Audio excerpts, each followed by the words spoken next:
저는 오늘 말씀을 시작하면서 이단에 대한 이야기를 좀 하고 싶습니다. 지금 나라가 시끄럽죠.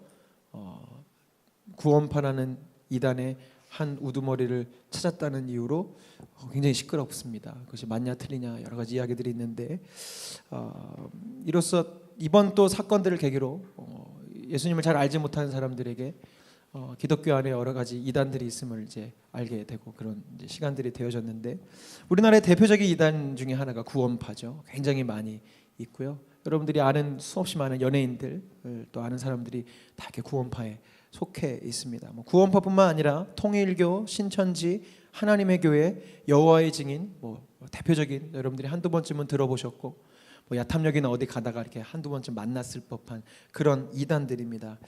점점 더 이단 세력들은요 조직화되고요, 또 하나의 교회와 교단의 형태로 발전하고 있습니다. 현재 한국 정통교단에서, 저희 감리교도 정통교단이죠, 장로교, 대한예수교 장로회, 한국기독교 장로회, 이런 정통교단에서 공식적으로 결의한 이단의 개수가 몇 개냐면 40개랍니다. 40개.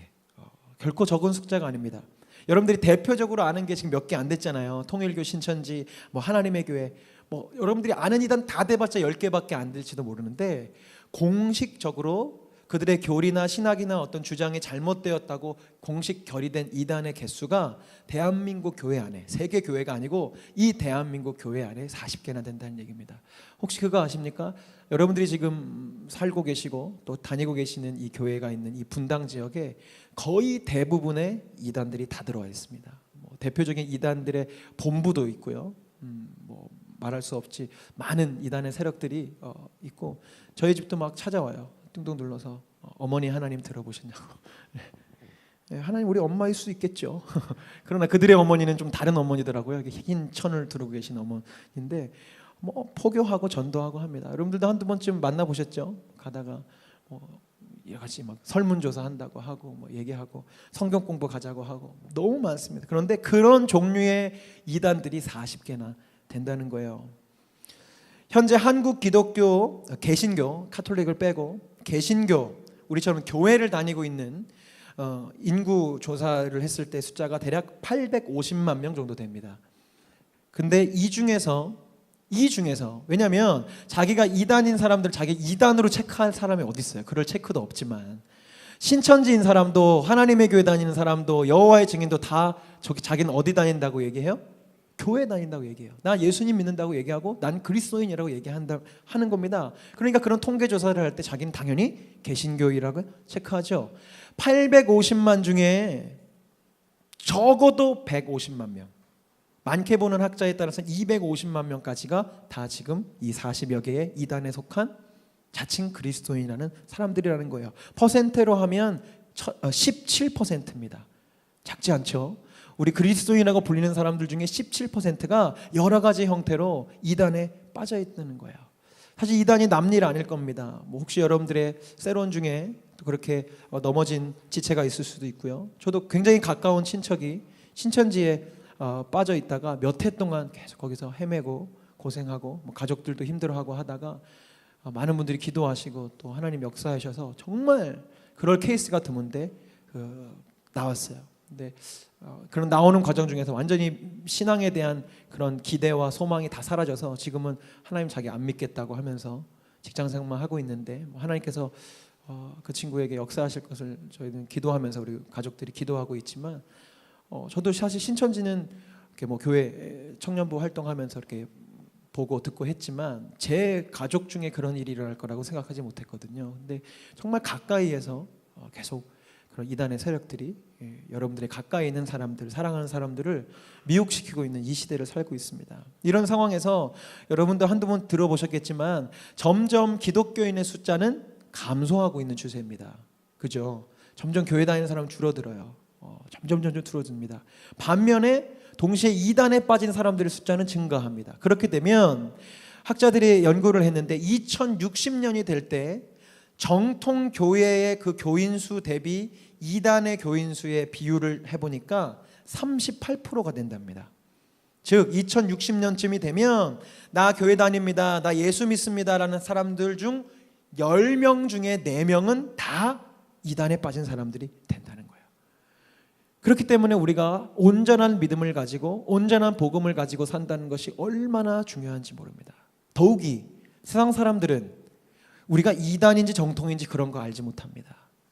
다 그리스도의 이름으로 오늘 주제처럼 이 성경 들고 다니니까 우리가 다 그렇게 보여질 수 있다는 거예요. 그렇기 때문에 늘 말씀드리지만 우리의 삶이 복음을 나타내지 않으면 더 이상 한국 교회에는 희망이 없을 수 있어요. 그렇기 때문에 저는 늘 말씀드리죠. 이번 시리즈를 진행하면서 저는 여러분들의 지금 모습도 기대하지만 10년, 20년 뒤에 이 말씀의 씨앗이 뿌려진 여러분들의 삶을 기대하고요. 여러분들로 말미암아 한국 교회가 무너지지 않고 다시 건강하게 살아나고 이 한국 사회가 여러분들과 빛과 같은 그리스도인들 때문에 무너지지 않게 되는 것을 저는 꿈꿉니다. 그래서 말씀을 나누는 거예요. 이단이 무엇이냐? 이단은 끝이 다르다는 말입니다. 이단, 달을 이자와 끝 단자를 써서 끝이 다르다는 말이에요. 그 말인즉슨 처음은 똑같았다는 겁니다. 처음 출발은 똑같았는데 가다 보니까 끝이 달라졌다는 거예요. 그렇다면 뭐에서 출발했겠습니까? 처음이 똑같았으니 오늘 주제처럼 성경이죠. 이 사람들이 어디서 출발하는 게 다른 데서 출발하는 게 뭐 어디 계룡산에서 출발한 게 아니라고요. 성경에서 출발했어요. 복음에서 출발했어요. 십자가 그리스도의 부활과 보혈에서 출발을 했어요. 말씀에서 출발했습니다. 그러나 결론이 달라졌다는 거예요. 사실 성경의 권위나 성경의 절대성을 강조하는 그런 어떤 강조하는 그 강압적인 어떤 그런 느낌들은 우리 정통 교단보다 이단이 훨씬 센 거 아시죠? 성경에 이렇게 적혀 있으니까 이렇게 해야 된다고 하고 신천지가 포교 방식은 성경 공부입니다. 하면서 공격하죠. 너 성경 잘못 알고 있었어. 이거 그렇게 해석하는 거 아니야. 이 구절 그런 거 아니야. 이 뜻은 이런 거야. 이 절은 이 절과 연결이 되고 이 절이 이 절에 연결해서 툭툭툭툭 공식처럼 막 탁탁탁탁 해주면 그동안 성경 대충 읽는 우리 그리스도인들 혼이 뺏겨가지고 이게 성경이구나 생각하게 돼요. 가장 가짜인 그들이 성경을 이야기하고 있단 말입니다. 그러나 같은 성경을 읽고 보고 심지어 연구하는 그들이 이단이 되는 이유는 무엇이냐면 첫 번째 이유는 무엇이냐? 성경 전체의 뜻을 읽지 않고 그저 자기들의 주장이나 교리에 맞는 몇몇 구절에 집착하기 때문에 이단이 되는 겁니다. 이따가 제가 성경을 제대로 읽는 세 가지 방법을 다시 말씀드리 정리될 텐데 이게 잘못된 거예요. 성경을 통째로 보지 않고 성경 전체에 흐르고 있는 하나님의 뜻을 헤아리지 않고 구절 몇 개만 보는 거죠. 그래서 이 이단들이 주로 잘하는 성경 해석 방식은 뭐냐면 절풀이에요. 통째로 보지 않고요. 한 절만 가지고 또 그 한 절 안에 적혀져 있는 단어 하나를 가지고 막 물고 넘어지고 숫자 같은 거 이런 것들로 해석하고 적용하고 그러죠. 그런데 오늘 저의 설교는 이단이 이렇게 많았기 때문에 우리가 성경을 열심히 공부하고 제대로 공부해서 이단에 빠지지 맙시다가 아닙니다. 물론 중요하죠. 우리가 성경을 정확히 알고 바르게 알아야 이단이 성경을 들이밀고 무언가를 얘기할 때 틀린 걸 알 수 있겠지만 저는 그 얘기를 하고자 하는 게 아니에요. 오늘날 성도들, 교인들 크게 착각하고 있는 것이 있습니다. 여러분 스스로 한번 점검해 보십시오.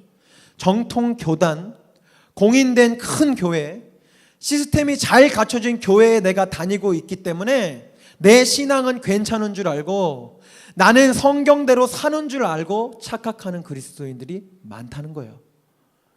난 내가 다니고 있는 교회 이단 아니니까 우리 교회 큰 교회고 우리 교회 목사님 방송 나오고 인정받는 목사님 말씀이니까 나 그 말씀 듣고 그 교회 다니고 있으니까 나는 괜찮지 않겠어? 천만의 말씀입니다. 여러분 이단으로 공식 의결된 이들이 뭐라 그랬어요? 같은 성경에서 출발해서 다른 결론으로 끝이 나면 이단이 되는 겁니다. 마찬가지입니다. 정통교단, 정통교회에 다니고 있다는 우리들도 같은 성경에서 출발했지만 이 성경을 제대로 하나님의 뜻대로 읽고 해석하고 정형하지 않으면 우리 스스로가 무엇이 될 수 있어요? 이단이 될 수 있어요. 누구도 여러분에게 찾아와서 너 이단이야 라고 말은 하진 않지만 우리가 비난하고 힐난하는 그 이단과 우리가 다를 게 뭐가 있습니까? 성경을 제대로 읽지 않는다면, 하나님의 뜻을 받들어 읽지 않고 적용하지 않는다면 사실 우리 똑같은 거거든요. 내가 이단이 될 수 있습니다. 아까 말씀드린 대로 이단 강의할 때 늘 하는 비유가 있습니다. 위조지폐 감별사의 이야기를 해요. 위조지폐 감별사들은 위조지폐를 연구하는 것이 아니라 진짜 지폐만을 열심히 연구하죠. 왜요? 진짜 지폐를 제대로 알고 있으면 가짜가 왔을 때 가짜인지 알기 때문에, 그래서 이단 강의하고 뭐 교육할 때 여러분들이 복음에 대해서, 교리에 대해서, 하나님의 말씀에 대해서 정확히 잘 알고 계시면 이단에 빠지지 않아요 라고 얘기해요. 비유만 들으면 정말 그런 것 같아요. 근데 여러분 묻고 싶습니다. 여러분 진짜 지폐인 성경 여러분 잘 알고 계십니까? 뭐 성경에 대한 지식을 묻는 게 아니에요 여러분. 그런 개념으로 오늘 설교를 들으시면 잘못 나가는 겁니다. 저도 성경 다 잘 못 외우고요, 제가 간혹 설교하다가 성경적인 지식적인 부분에서 오류를 범할 수 있습니다. 왜냐하면 저는 성경을 그 66권을 다 통달하고 외우고 있지 않기 때문에. 그러나 중요한 게 있습니다. 내가 성경을 달달 외우지 못한다 할지라도, 심지어 내가 평생에 성경 1독도 하지 못한다 할지라도, 그렇지만 이 성경을 통해 하나님이 나에게 무엇을 말씀하시는지 아는 사람은 괜찮은 사람입니다. 그러나 아무리 성경을 많이 읽고 성경을 많이 외우고 한다 할지라도 이 성경이 하나님의 뜻대로 해석되어지지 않고 읽혀지지 않고 적용되지 않는다면 아무 소용이 없는 것이죠. 그것이 무엇인지에 대해서 좀 말씀드리고 싶어요. 오늘 본문을 보면 정통이라 불렸던 그들이 나옵니다. 정통. 아시다시피 예수님이 십자가에 달리신 이유는 정치적인 이유도 있었지만 종교적인 이유는 무엇이냐면 나사렛 이단의 우두머리였기 때문입니다. 성경에 기록되어 있어요. 나사렛 이단의 우두머리가 예수였어요. 왜요? 그 당시의 정통의 기준은 누굽니까? 바리새인, 율법학자들. 그 기준에 비추어 볼 때 예수님은 이단이죠. 이제 계속 여러분들 다음 주, 그 다음 주 말씀을 통해서 나누겠지만 안식일에 사람을 고치면 안 돼요. 이 율법에 따르면. 근데 예수님은 그 법을 어깁니다. 율법에 따르면 세리나 창녀들과 유대인이 같이 밥을 먹어서는 안 됩니다. 그래서 예수님은 같이 식사를 하십니다. 뭐 많죠. 예수님은 그렇기 때문에 이단이 되셨어요. 왜? 그 당시에 그들이 정통이었기 때문에. 그런데 그 정통이라 불리우던 그들, 영어로 보면 율법학자와 서기관 뭐 이렇게 되어 있는데, 이 율법학자가 영어로 expert in the law로 되어 있습니다. 율법, 하나님의 말씀에 대한 전문가들이라는 거죠. 전문가들, 말씀에 대한 박사님들, 말씀에 대해서라면 모르는 게 전혀 없는 그런 사람들을 두고 예수님 뭐라고 말씀하셨어요? 너희에게 화가 있을 것이고 너희에게 저주가 있을 것이라고 해요. 왜 그럴까? 잘 들으십시오. 왜 그들은 성경 박사고 말씀 박사면서 말씀의 엑스퍼트 전문가면서 왜 예수님으로 하여금 그런 저주를 들어야만 했을까? 이유는 그것입니다. 그들은 하나님의 말씀을 문자로 해석하려고 했습니다. 조금 더 말씀드릴게요. 무슨 뜻이냐? 성경이 말하고 있는 그 문자 이면에 있는 하나님의 뜻과 하나님의 마음과 하나님의 정신을 잊어버리고 그 문자에 있는 그대로 그것을 무엇으로 만들었느냐? 법전으로 만들었습니다. 법전. 성경을 문자적인 법칙으로 국한시켜버린 거예요. 그게 바리새인들과 율법학자들의 모습이었습니다. 아시겠어요? 그들은 성경이 하나님의 마음을 담아낸 어떤 뜻으로 읽어낸 것이 아니라 성경에 이렇게 써있기 때문에 너희들은 정죄받아야 되고, 성경에 이렇게 쓰여있기 때문에 오늘은 이거 하면 안 되고, 그런데 너 이거 했으니까 벌 받아야 되고 심판받아야 되고, 너는 바리새인이 될 수 없고 너는 유대인이 될 수 없고 너는 하나님의 백성이 될 수 없고, 계속 이런 식으로 하나님의 말씀을 무엇으로만 사용한 거예요? 문자적인 법칙으로 사용한 겁니다. 무슨 운동의 제1법칙 이런 것처럼 말이죠. 그래서 10계명을 포함한 그 모든 율법에 자기들 장로들의 전통까지 다 붙여서 618개의 법전을 다 만들어서 그 중에 하나라도 어기면 불이익을 주고 유대인으로서 어려움을 겪도록 그들이 만들었다고요.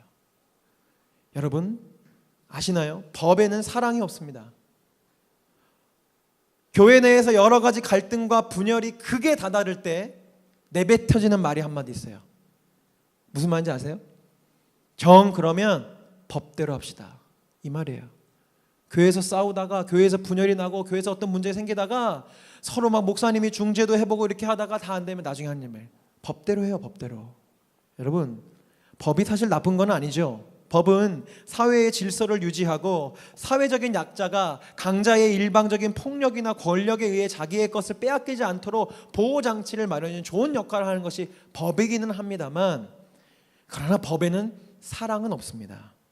법을 들이대면 용서, 자비, 긍휼이라는 단어는 그 의미를 상실해요.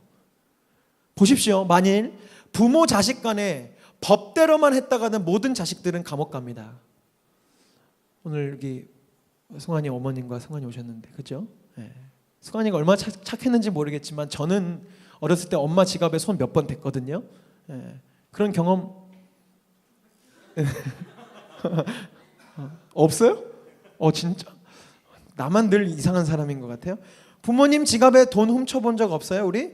없다 치십시다. 그러면 부모님께 가진 거짓말 한 적 없어요? 그거 법으로 들이대면 사기죄예요. 거짓말했잖아요.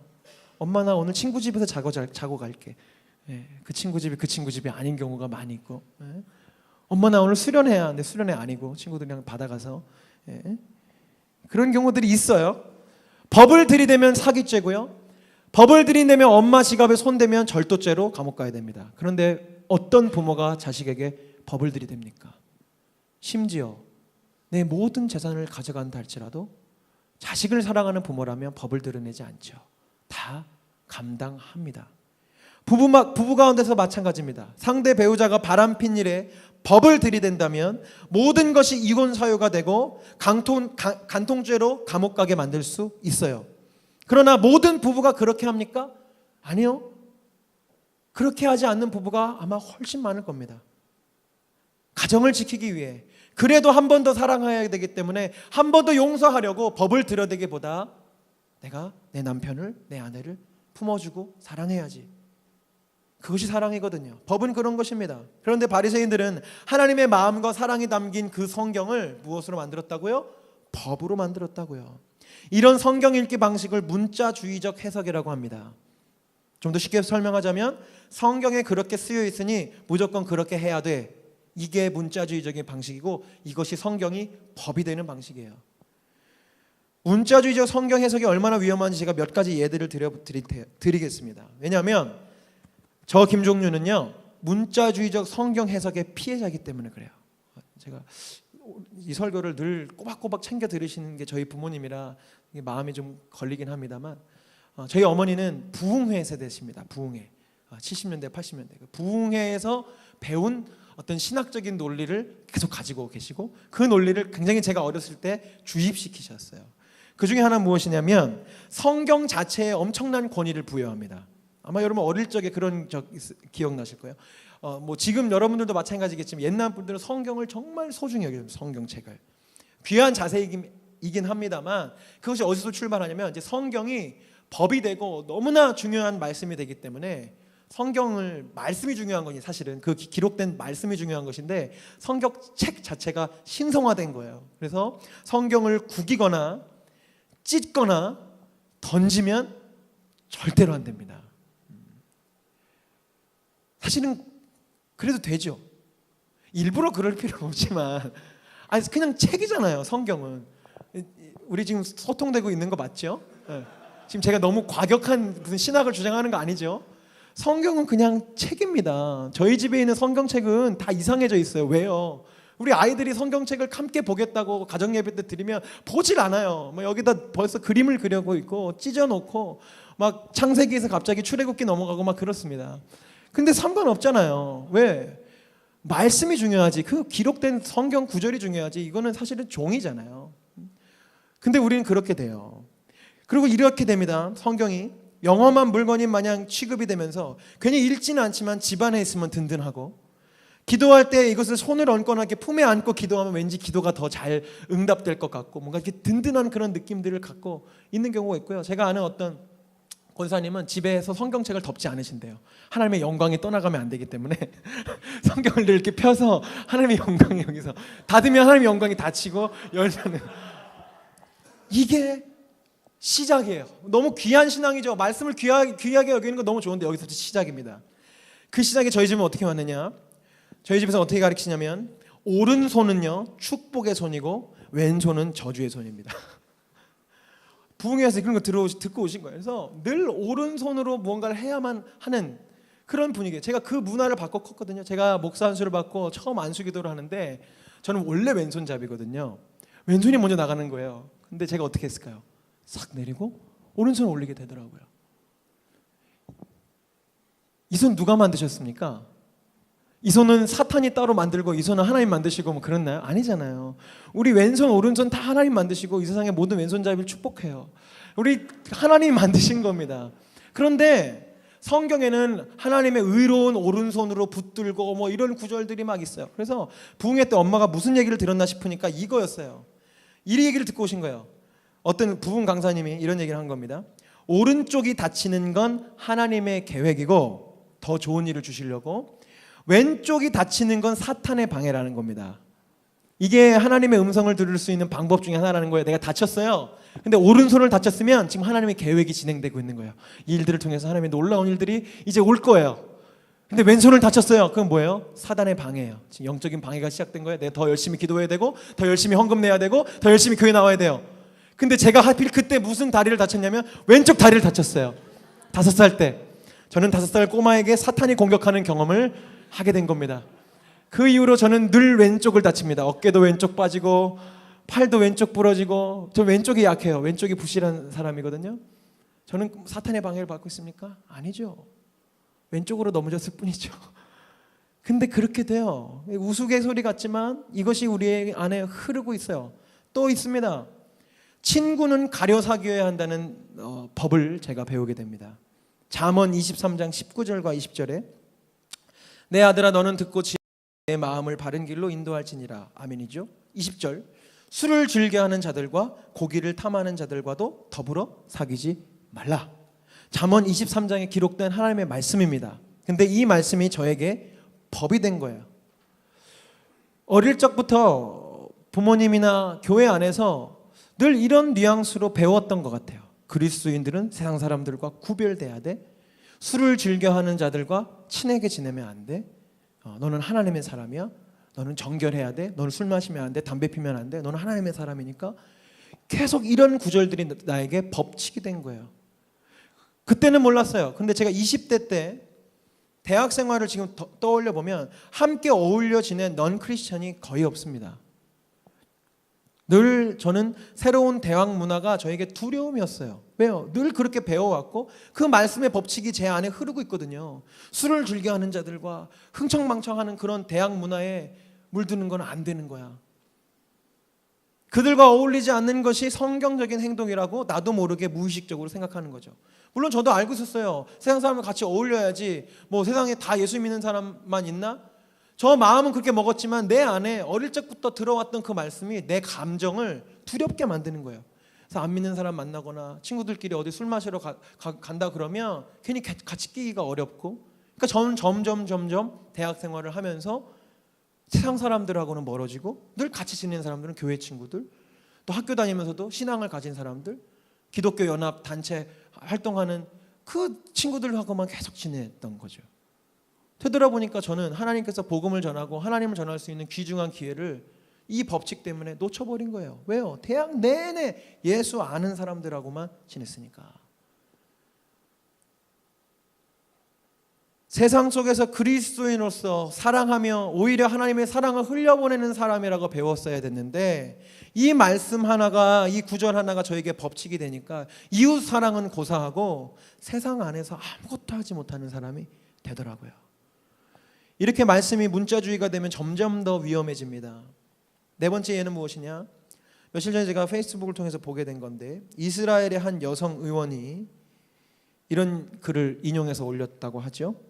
팔레스타인인들은 실질적으로 모두 다 테러리스트이고 팔레스타인인을 낳고 기르는 그들의 부모는 테러리스트를 공급하는 것과 다름없다. 따라서 모든 팔레스타인 엄마들을 죽여야 한다. 라고 글을 올렸다는 거예요. 이런 극단적인 발상을 하게 된 원인이 무엇이냐? 이스라엘 사람이잖아요. 구약의 그 다른 민족을 향한 심판의 메시지를 법으로 갖고 있는 거예요. 그런데 여러분, 그것은 오늘날 적용되어질 법적인 문서가 아닙니다. 모르겠어요. 그 사람들은 이스라엘 사람이고 구약밖에 모르는 사람이라고 100번 양보한다 할지라도 구약에서 말씀하고 있는 하나님의 그 심판은 그런 민족을 말살하고 엄마들을 죽이는 그런 거 아니거든요. 하나님의 뜻을 세우고자 하는 하나님의 심판이고, 때로는 그 심판은 이스라엘과 유다에게도 임하기도 했습니다. 그러나 늘 성경을 법칙으로 구절만 따서 읽게 되면 이것이 이렇게 무서워지는 겁니다. 사랑하는 여러분, 이런 심판에 대한 구절들 이미 구약시대 때 완료됐고요. 모든 민족과 백성과 방언을 통하여 영광을 받으실 예수 그리스도의 그 십자가를 통해 이 모든 개념들은 다 사라졌어요. 아멘? 아멘. 어느 민족은 구원받고 어느 민족은 말살되어야 될 그런 시대가 아니란 말입니다. 그런데 성경이 법이 되고 성경의 특정한 구절이 법칙이 되어져 버리면 이렇게 무서워지는 거예요. 왜요? 당당할 수 있거든요. 성경에 써 있거든. 잠언 23장에 그렇게 써 있거든. 술 취하는 자들과 고기를 탐하는 자들과 사귀지 말래. 그럼 여러분 저랑도 사귈 수 없어요. 저는 첫 번째는 아니지만 두 번째는 맞거든요. 저는 고기를 탐하는 자입니다. 아시는 분 아시겠지만 고기 없으면 반찬 투정에 올라오는 그런 지극히 죄인입니다. 아니잖아요. 법칙이 되면 그렇게 무서워집니다. 그렇기 때문에 여러분 성경을 제대로 읽을 줄 알아야 돼요. 제가 오늘 한 가지 얘기를 들었을 뿐입니다. 성경을 잘못 해석하는 일들이 너무너무 많은데 그 중에 대부분 잘 믿고 있다는 우리가 빠질 수 있는 게 이런 문자주의적 해석이기 때문에 말씀드린 거예요. 그래서 오늘 제가 여러분 말씀드린 이 세 가지만 잘 기억하시고 성경을 잘 읽으셔야 여러분들이 진짜 그리스도인이 될 수 있어요. 첫 번째는 무엇이냐면 선물과 선물 주신 분을 나누지 말라는 겁니다. 다시 말씀드릴게요. 선물과 선물 주신 분을 나누지 말라는 거예요. 여러분 보통 우리가 선물을 받을 때 선물만 받는 게 아니죠. 그리고 대개는 선물보다는 그 주신 분의 마음을 받습니다. 그분의 배려와 그분의 관심과 그 사랑을 내가 받는 거죠. 선물은 그냥 도구일 뿐이에요. 그럴 경우가 많이 있습니다.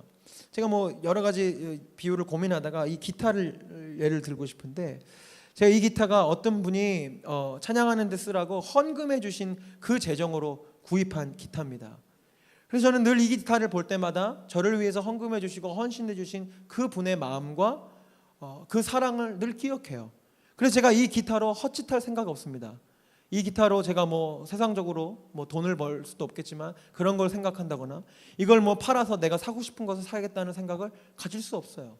왜요? 선물 주신 분의 마음을 헤아리기 때문에. 성경 역시 마찬가지입니다. 성경은 그냥 갑자기 우리에게 뚝 떨어진 게 아니에요. 성경은 누가 주신 겁니까? 하나님이 주셨습니다. 아멘. 여러분들 지금 너무나 편하게 뭐 어플로 인터넷으로 마음껏 읽을 수 있는 이 축복이 그냥 온 게 아니라고요. 하나님이 여러분들에게 선물로 주신 거예요. 은혜로 주신 거예요. 그런데 어느덧 우리가 그것을 주신 분의 마음과 주신 분의 의도와 목적은 잊어버리고 성경책만 남아요. 아까 말씀드린 대로 성경 구절 몇 개들 법이 될 만한 어떤 정죄할 만한 그런 기록들로만 남겨지는 거예요. 왜요? 주신 분을 헤아리지 않으니까. 그러나 우리는 이제 선물 주신 분의 의도를 잘 알고 있어야 합니다. 말씀을 보겠습니다. 마태복음 22장 35절에서 40절 말씀. 여러분들이 좀 크게 읽어주셨으면 좋겠습니다. 시작.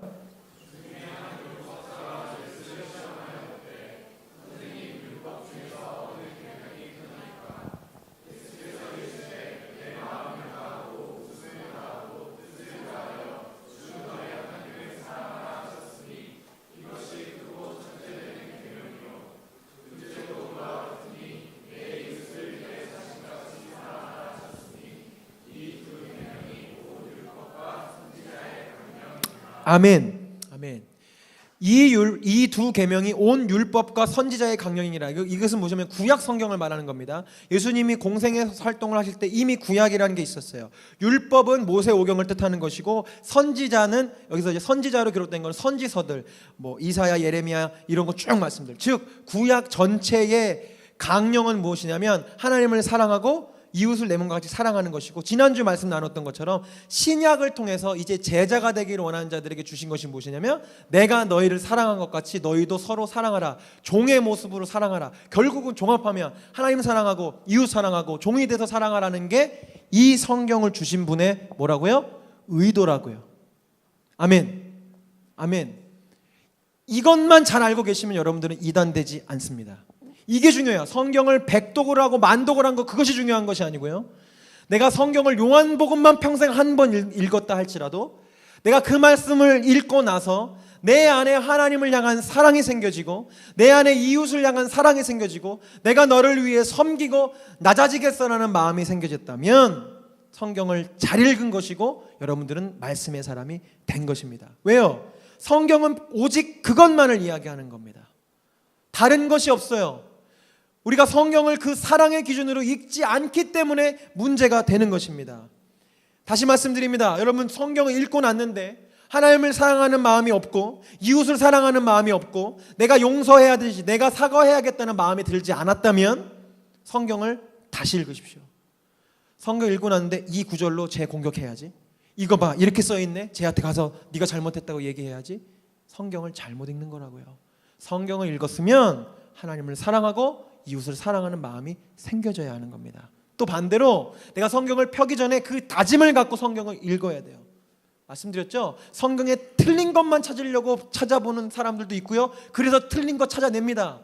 여러분, 성경은요, 예전에도 한번 말씀드렸지만 갑자기 하늘에서 다 쓰여져서 뚝 떨어진 책이 아닙니다. 하나님은 그렇게 일하지 않으세요. 우리가 다 이해할 수 없지만 하나님은 사람을 사용하십니다. 이 성경을 기록할 때도 하나님은 사람을 사용하셨어요. 그래서 성경에는 오류가 있습니다. 시험 받지 마세요. 그게 잘못된 게 아니에요. 하나님 사람을 쓰셨기 때문에 성경마다 자기가 만나고 자기가 들었고 자기가 기억하는 내에서 썼기 때문에 틀린 게 있어요. 복음서에 보면 어디서는 뭐랑 뭘 갖고 가라고 했는데 여기서는 하나만 갖게 되고 그래요. 넌 뭐 안티 크리스천들이나 이 말씀을 막 폄훼하려는 사람들 그거 딴지 갖고 걸고 넘어져요. 마가복음에는 지팡이랑 막대기 갖고 가라 했는데 여기서는 지팡이만 있다. 둘 중에 하나는 거짓말이네. 성경이 틀렸다고. 뭐 중요합니까? 마가는 그 두 가지가 기억났나 보죠. 누가는 하나만 기억난 거고. 그게 중요한 게 아니에요. 성경에는요, 서로 다른 이야기들이 있을 수 있습니다. 심지어 성경 안에는 다른 신학도 있어요. 그러나 중요한 것은 그 모든 것을 아우르고 있는 것이 무엇이냐면 사랑이라는 겁니다. 사랑. 하나님 우리를 사랑하셔서 끊임없이 하나님의 사람을 보내셨고 보내다 못해 예수님을 주시고 이제는 우리에게 성령님을 주셔서 하나님의 다시 오실 그날을 기다리는 것, 이게 성경의 내용 아니겠어요? 그렇기 때문에 여러분들, 첫 번째, 성경을 주신 하나님의 의도를 기억하셔야 됩니다. 두 번째, 내가 복음서를 버리십시오. 다시 말씀드립니다. 내가 복음서. 이것이 무엇이냐면 지난주 소개한 제자입니까를 쓴 오르티즈 목사님이 만든 단어예요. 그 책 중에 이런 부분이 있습니다. 진정 그리스도인이 되기 원한다면 내가 복음서를 없애십시오. 내가 복음서는 무엇이냐? 성경에 읽는 구절 중에 자신에게 은혜가 되거나 힘이 되는 구절말을 추려서 다시 만들어낸 나를 위한 나만의 복음서입니다. 뭐 이런 거 시중에 파는 줄 알고 네이버에 검색하고 그러지 마십시오. 만든 단어입니다. 또 그렇게 뭐 적어 놓는다는 게 아니고요. 우리가 성경을 읽을 때 어떻게 읽냐면 나한테 은혜 되는 말씀, 축복되는 말씀, 힘이 되는 말씀 골라서 그 말씀만 내가 갖고 있어요. 우리 사실 그런 거 되게 많을 겁니다. 그래서 제가 버려야 될 습관을 말씀드릴게요. 우리 특히 청년들, 첫 번째 무엇을 버리셔야 되냐면 요절 중심의 성경 읽기를 빨리 내다 버리셔야 됩니다. 요절 외우는 거 중요하긴 합니다만 그것은 성경을 충분히 읽고 아까 말씀드린 대로 성경을 주신 하나님의 본 뜻을 알고 계신다면 말씀 외워도 괜찮습니다만 그것이 내가 아직 형성되지 않은 상황에서 말씀만 몇 구절 외운 것으로 내가 위로받고 그것으로 힘을 얻으려고 하면 안 돼요. 69절 성경 암석 이런 거 귀중하긴 하지만 여러분 평생 69절만 외우고 사실 겁니까? 69절만 가지고 사실 거예요? 아니잖아요. 우리는 성경 한 권을 늘 묵상한 거 바라봐야 되는데 60개만 갖고는 안 됩니다. 제가 오늘 책도 갖고 왔는데 저희 집에 있더라고요. 어디 갔지? 기독교 서점에 가면 이런 거 되게 많아요. 하나님의 약속 500선.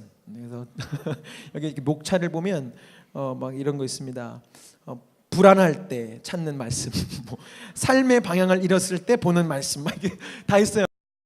위로가 됩니다. 부적같이 막 삶의 방향, 여기서 분노 있을 때 있습니다.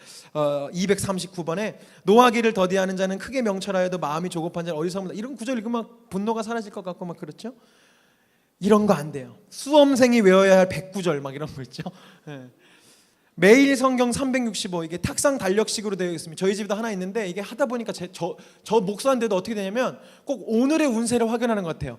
딱딱 넘겼는데 축복의 말씀이 딱 보이지만 오늘 하나님 은혜를 주시려나 보다. 막 뭔가 이렇게 환난과 권고가 있고 오늘 어려운 일이 있으려나 보다 이렇게 생각해요. 여러분 아니잖아요. 하나님 말씀은 그런 오늘의 운세 아닙니다. 특별히 여러분 또 하나 있습니다. 송구영신 예배 때 여러분들 막 돌려가지고 왜 돌려 왜? 다 하나님의 말씀인데 올해 나에게 주시는 말씀 막 그래서 막 오늘 결혼에 관한 말씀 주시면 막 오늘 원래 승리했다고 막 그리고 막 하나님의 뭐 부르심에 합당한 오늘 내가 취직되나 보다 막 해석하잖아요. 여러분 한 해의 운세 이런 거 아닙니다. 하나님의 그냥 말씀을 올해 나에게 주시는 말씀으로 받고 그 기억하자는 거지. 사실 뭐 그 하나 말씀만 중요합니까? 말씀 전체 중요하지. 근데 우리가 그렇게 되기가 쉬워요. 이단이 그렇게 한다니까요. 절풀이 절 몇 개 빼서. 또 두 번째 큐티하고 묵상할 때 포크로 찍듯이 하시면 안 됩니다. 무슨 말이냐? 말씀의 전체 맥락을 파악하지 않고 쭉 보다가 그저 은혜되는 구절 하나에 줄 딱 긋고 이것이 오늘 하나님 나에게 주시는 말씀이다라고 생각하는 거 되게 위험한 거예요. 그리고 이렇게 쭉 하다가 은혜되는 구절이 없어요. 뭔가 이렇게 나를 뭉클하게 하거나 감동을 주는 구절이 없어요. 그러면 뭐라고 생각하냐? 오늘 묵상이 잘 안 된다. 오늘은 음성이 주님의 음성이 잘 안 들린다. 이렇게 생각하는 거. 그래서 큐티 본문을 선호하는 것들 있죠. 시편, 잠언, 야고보서. 왜요? 이거 명확하거든요. 뭐 해라 마라 뭐 탁탁탁 되니까. 대신에 큐티 본문이 레위기, 욥기, 뭐 예레미야 뭐 이런 거 나오면 그 큐티 책 사지 않습니다. 서점에 갔는데 이번은 생명의 삶 레위기야. 버려. 어디는 시편이네. 오케이. 아니요. 그건 건강한 방법 아닙니다. 성경을 통으로 읽어야 돼요. 그렇기 때문에 여러분들이 10년에 한 번 읽더라도 맨날 뭐 1년 1독하고 제대로 하지 못하잖아요. 10년에 걸쳐서 내가 한 번 읽겠다고 한다 할지라도 성경을 한 번씩 쭉 통째로 읽는 것이 굉장히 중요합니다. 왜요? 성경 전체의 맥락을 내가 알아야 그런 포크 찍기식의 큐티에서 벗어날 수 있어요. 말씀드립니다. 왜 이런 습관들을 버려야 되냐? 뭐 한 구절 한 구절 묵상하고 은혜 받는 거 왜 버려야 되냐? 그것은 내가 복음서를 만들 수 있고 그것이 이단이 하는 모습이기 때문에 그렇습니다. 마지막 세 번째 굉장히 중요한데 나는 성경 말씀이 적용될 만한 사람인지 스스로 물어보셔야 됩니다. 다시 말씀드릴게요. 나는 성경 말씀이 적용될 만한 사람인지 스스로 물어봐라. 성경에 기록된 하나님의 약속과 뜻과 계획들이 있습니다. 그런데요, 그런 약속과 계획들은요, 사실 하나님의 사람, 그리스도인들에게 주시는 경우가 많아요. 이게 무슨 말이냐? 아까도 말씀드렸지만 내가 성경을 읽고 있고 내가 교회 다니고 있으니까 자연스럽게 이 말씀은 나에게 적용될 거라고 생각하는 사람들이 많고 저도 그랬고 여러분들도 그럴 거예요. 이제 제가 예를 들어드릴게요. 여러분들이 그리스도인이 아니라는 얘기가 아니라 성경에 말하고 있는 그리스도인 여러분들이 뭔지 몰라서 그렇습니다. 데살로니가 후서 1장에서 6절에 8절에 이런 말씀이 있습니다. 하나님은 공의를 베푸십니다. 여러분을 괴롭히는 자들에게는 괴로움으로 갚아주시고 괴로움을 받는 여러분에게는 우리와 함께 안식으로 갚아주십니다. 이 일은 주 예수께서 자기의 권능 있는 천사들과 함께 하늘로부터 불꽃에 쌓여 나타나셔서 하나님을 알지 못하는 자들과 우리 주 예수의 복음에 순종하지 않는 자들을 처벌하실 때에 일어날 것입니다. 아멘. 굉장히 짜릿한 말씀이죠. 하나님께서 나를 괴롭히던 사람들의 괴로움을 갚아주시고 나의 억울함을 다 갚아주시고 하나님께서 복수해 주시겠다는 그 내용입니다. 그래서 우리는 이런 구절에 밑줄을 쫙쫙 긋죠. 나를 괴롭히는 자들에게 괴로움으로 갚아주시고 주님 우리 부장님 나를 괴롭히고 있습니다.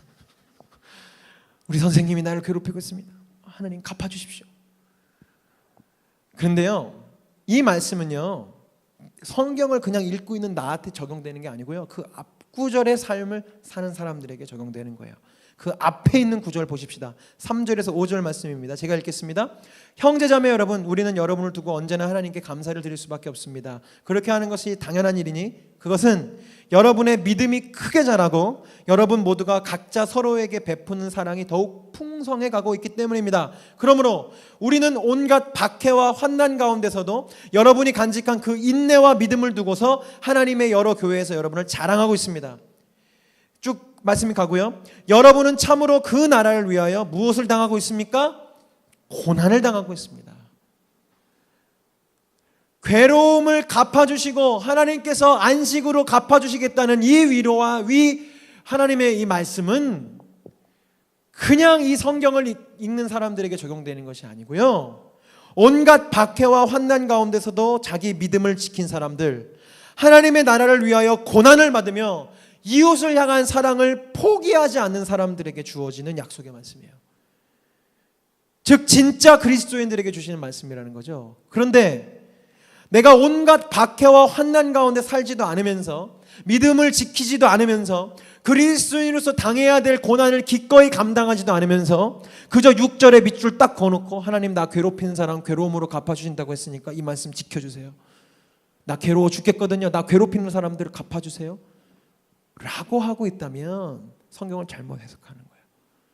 그 말씀이 적용될 만한 사람인지 내가 봐야 된다는 겁니다. 두 번째 예를 말씀드립니다. 베드로전서 5장 7절에 너희 염려를 다 주께 맡기라. 이는 그가 너희를 돌보심이라. 아멘. 여러분 좋아하는 말씀이시죠? 아까 말씀드린 수험생이 외워야 할 109절에 반드시 들어가는 말씀입니다.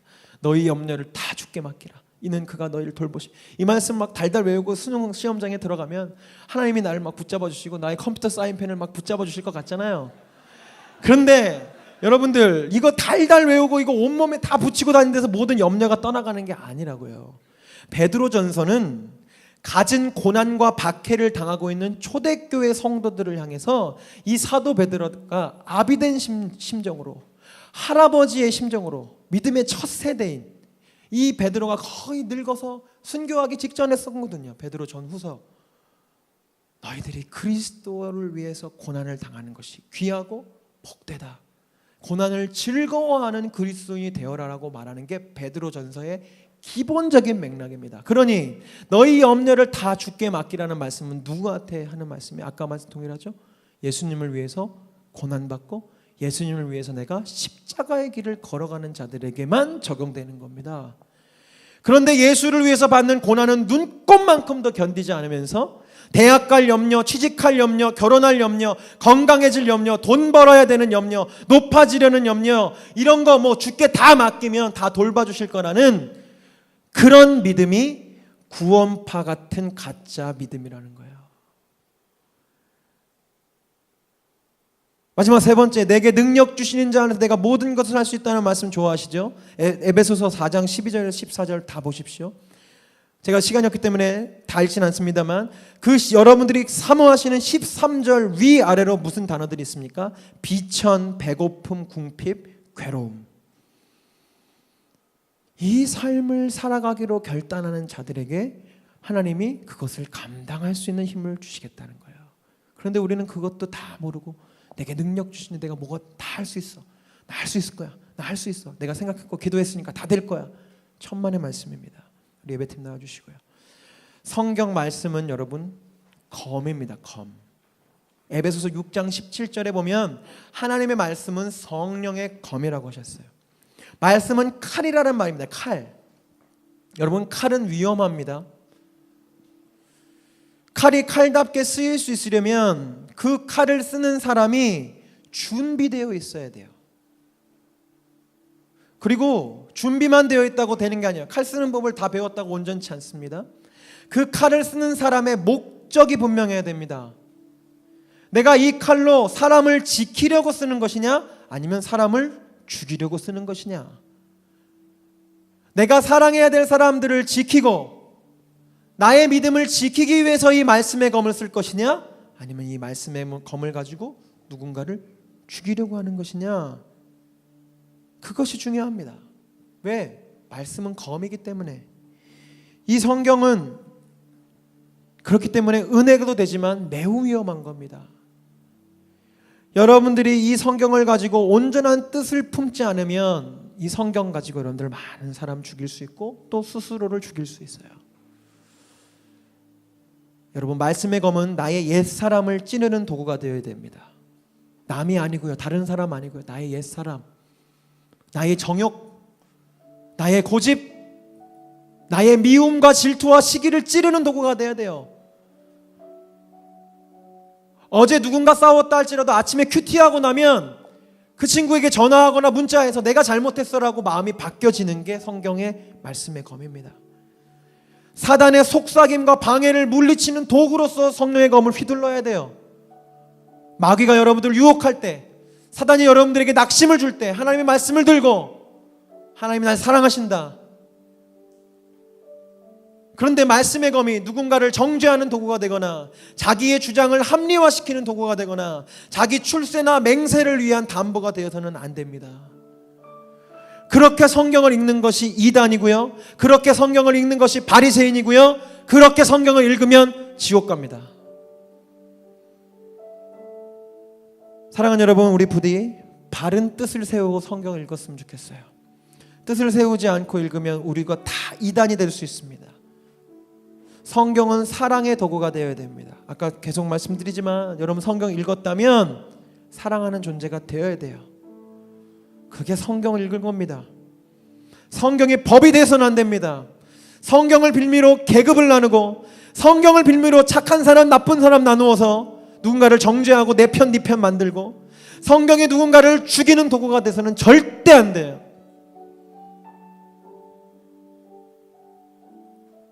성경을 바르게 읽으십시오. 다시 정리해 드릴게요. 선물 주신 분의 뜻을 헤아리십시오. 성경은 사랑하라고 주신 책이고요.